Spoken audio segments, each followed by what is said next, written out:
Có một cuốn sách mà hàng triệu người đã đọc, và đọc xong gật đầu, đánh dấu những câu hay, rồi đóng lại và tiếp tục sống y hệt như trước. Cuốn đó tên là Meditations, hay Suy Tư, viết bởi Marcus Aurelius, hoàng đế La Mã thế kỷ thứ 2. Người đàn ông quyền lực nhất thế giới thời đó, kiểm soát hàng chục triệu người, kho báu vô tận, quân đội đông nhất nhân loại, đã ngồi vào buổi tối và tự nhắc nhở mình bằng những câu như thế này: bạn có quyền lực với tâm trí mình, không phải với các sự kiện bên ngoài. Nhận ra điều này và bạn sẽ tìm thấy sức mạnh.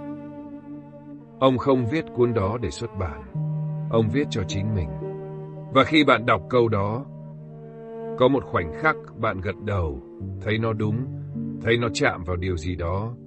Rồi điện thoại rung, cuộc sống tiếp tục, và câu đó trở thành một đường gạch chân trong sách. Nhưng hơn 2.000 năm sau đó, trên một con đường quốc lộ Việt Nam, có người đang sống câu đó, không phải trong sách, không phải trong bài giảng, mà bằng từng bước chân trần trên mặt nhựa nóng bỏng giữa trưa hè. Và điều kỳ lạ là Marcus Aurelius và Ngài Minh Tuệ chưa bao giờ nghe tên nhau. Hai hệ thống triết học hình thành cách nhau hàng nghìn km, hàng trăm năm, không có bất kỳ liên lạc nào. Nhưng họ đang hỏi cùng một câu và trả lời theo cùng một hướng. Năm 1949, triết gia Karl Jaspers đặt tên cho một thời kỳ trong lịch sử nhân loại, Axial Age, thời trục. Khoảng từ năm 800 đến 200 trước công nguyên, ở nhiều nơi trên thế giới cùng lúc, những nhà tư tưởng lớn xuất hiện độc lập với nhau. Khổng Tử và Lão Tử ở Trung Quốc, Đức Phật ở Ấn Độ, Socrates và Plato ở Hy Lạp. Không ai biết về ai, không có Internet, không có sách dịch, không có thương mại tư tưởng. Nhưng tất cả đều đặt cùng một câu hỏi: con người nên sống như thế nào? Và trong số những câu trả lời đó, có hai hệ thống, một ở phương Tây, một ở phương Đông, mà ngày hôm nay chúng ta sẽ đặt cạnh nhau. Bắt đầu với phương Tây. Epictetus sinh ra là nô lệ, không phải ẩn dụ, không phải chuyện ngụ ngôn. Ông là tài sản của một người khác, bị mua, bị bán, không có quyền gì. Chủ nhân của ông vì một lý do nào đó bắt đầu bẻ chân ông. Từ từ, không phải giết, chỉ để chứng minh quyền lực. Epictetus nói bình thản, ông sẽ làm gãy chân tôi. Người chủ vẫn tiếp tục, xương gãy. Epictetus nói, tôi đã bảo ông vậy. Không giận, không cầu xin, không khóc. Sau đó ông trở thành một trong những triết gia được trích dẫn nhiều nhất trong lịch sử. Câu quan trọng nhất ông để lại không phải sự kiện làm bạn đau khổ, mà là nhận thức của bạn về sự kiện đó. Và từ đó, Stoicism khắc kỷ xây dựng một nguyên lý nền tảng mà họ gọi là dichotomy of control, sự phân đôi kiểm soát. Những gì trong tầm kiểm soát của bạn: suy nghĩ, phán xét, phản ứng, lựa chọn. Những gì không trong tầm kiểm soát: sức khỏe, danh tiếng, tiền bạc, thời tiết, ý kiến người khác, cái chết. Stoic dành toàn bộ năng lượng cho cái đầu và buông hoàn toàn cái sau. Marcus Aurelius là học trò của nguyên lý đó.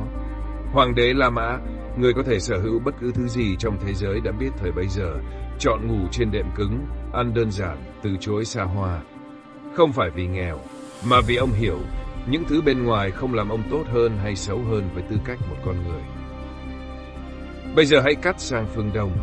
Ngài Minh Tuệ, tu sĩ Phật giáo Nguyên Thủy, thực hành đầu đà. Nếu bạn đã xem các video trước của kênh Bước Chân Vô Ngã, bạn đã biết đầu đà là gì. 13 hạnh tu tự nguyện, cắt đứt từng mối ràng buộc với thế giới vật chất. Không nhà, không tiền, không ăn sau giờ ngọ, không nằm, chỉ ngồi. Mặc y vá từ vải bỏ đi. Stoic nói, hãy thực hành premeditatio malorum, hình dung trước điều tệ nhất có thể xảy ra với bạn, để khi nó xảy ra bạn không bị sốc. Ngài Minh Tuệ không cần hình dung. Ngài đang sống điều tệ nhất đó mỗi ngày. Không nhà là thực tế, không phải bài tập tưởng tượng. Không biết tối nay ngủ ở đâu là hoàn cảnh, không phải thực hành tâm lý. Và Ngài bình an. Không phải bình an vì đã vượt qua sợ hãi, mà vì Ngài đã hiểu điều mà cả Epictetus và Đức Phật đều đồng ý: những thứ bên ngoài không nằm trong tầm kiểm soát, vì vậy không có lý do gì để tâm trí bám vào chúng. Kênh Bước Chân Vô Ngã chia sẻ những góc nhìn như thế này mỗi tuần. những kết nối mà bạn không thấy trong tin tức hàng ngày. Nếu video này đang chạm vào điều bạn đang suy nghĩ, nhấn đăng ký để tiếp tục. Và để lại ngay bây giờ, bạn đã đọc về triết học sống, Stoicism, Phật giáo, bất cứ điều gì, và câu nào bạn nhớ nhưng chưa thực sự sống được. Mình đọc hết bình luận, nhưng đây là chỗ câu chuyện trở nên thú vị nhất khi hai hệ thống bắt đầu rẽ theo hướng khác nhau. Bạn đã bao giờ đọc một câu của Marcus Aurelius, gật đầu thấy hay đánh dấu lại, rồi đóng sách và tiếp tục sống y hệt như trước chưa? Đọc về buông bỏ rất khác với buông bỏ. Biết về Dichotomy of Control rất khác với sống theo nó trong cuộc họp lúc 3 giờ chiều khi sếp đang la mắng bạn. Chúng ta đều đã làm vậy, không phải vì lười, mà vì Stoicism, dù mạnh mẽ đến đâu, vẫn là triết học để sống trong thế giới. Marcus Aurelius vẫn là hoàng đế. Ông vẫn cầm quân, vẫn trị quốc, vẫn có vợ con, vẫn có trách nhiệm với La Mã. Stoicism giúp ông làm tốt những điều đó với tâm bình thản hơn, nhưng không giải phóng ông khỏi những điều đó. Ryan Holiday, tác giả người Mỹ đã phổ biến Stoicism cho thế hệ trẻ phương Tây ngày nay, cũng thẳng thắn thừa nhận điều này. Stoicism là công cụ để sống tốt trong thế giới, không phải con đường ra khỏi thế giới. Đầu đà thì khác. Ngài Minh Tuệ không cố gắng sống tốt hơn trong xã hội. Ngài bước ra khỏi xã hội đó hoàn toàn. Không phải vì xã hội xấu, không phải vì Ngài tức giận, mà vì Ngài đang hướng đến điều mà Phật giáo gọi là giải thoát. Không phải sống tốt hơn trong vòng luân hồi, mà là thoát khỏi vòng đó hoàn toàn. Stoic muốn bình an giữa sóng gió. Đầu đà muốn ra khỏi đại dương. Hai đích đến khác nhau hoàn toàn. Nhưng con đường ban đầu, buông bỏ, kiểm soát tâm, không bám vào thứ bên ngoài, gần như giống hệt nhau. Marcus Aurelius nói, Amor fati, yêu số phận của mình. Không chỉ chấp nhận, yêu. Ngài Minh Tuệ không nói gì cả. Ngài chỉ bước đi dưới mưa mà không dùng ô, ngủ ngoài trời mà không tìm mái che, và trả lời người hỏi thầy không sợ sao bằng trời mưa thì ướt, tất cả đều được. Đó là Amor fati, không cần tên gọi. Vậy câu hỏi dành cho bạn là gì sau khi biết tất cả điều đó? Không phải bạn có nên trở thành Stoic hay tu đầu đà? Không ai yêu cầu bạn ngủ ngoài trời hay đọc hết Marcus Aurelius trước tuần sau. Câu hỏi là cái câu mà cả hai hệ thống đều bắt đầu từ đó. Và chưa ai trong chúng ta trả lời thật sự thành thật. Bạn cần bao nhiêu thứ để sống tốt? Không phải để tồn tại. Không phải về tiền tối thiểu hay diện tích nhà tối thiểu.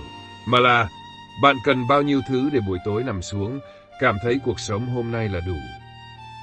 Epictetus trả lời bằng cách trở thành triết gia vĩ đại dù bắt đầu là nô lệ. Marcus Aurelius trả lời bằng cách làm hoàng đế mà không để ngai vàng định nghĩa ông. Ngài Minh Tuệ trả lời bằng cách đi chân trần trên quốc lộ với một cái bình bát và không cần gì khác. 3 câu trả lời khác nhau, nhưng cùng một hướng. Câu hỏi để lại hôm nay, nếu bạn phải chọn 3 thứ, chỉ 3 thứ, không thể thiếu để cảm thấy cuộc sống đáng sống, bạn sẽ chọn gì? Để lại bên dưới. Mình đọc hết. Và câu trả lời của bạn sẽ nói cho bạn biết nhiều hơn bạn nghĩ. Marcus Aurelius viết Meditations vào ban đêm, khi chiến dịch quân sự kết thúc, khi triều đình im lặng, khi không còn ai cần gì từ ông. Ông viết cho chính mình, không có ý định cho ai đọc. Nhưng 2.000 năm sau, hàng triệu người đọc những trang đó. Ngài Minh Tuệ không viết gì, không có sách, không có bài giảng được ghi chép, chỉ có bước chân và hơi thở. Nhưng hàng triệu người, dù không bao giờ gặp Ngài, cũng đang thay đổi. 2 người, 2 thời đại, 2 văn hóa, cùng một câu hỏi, cùng một hướng đi.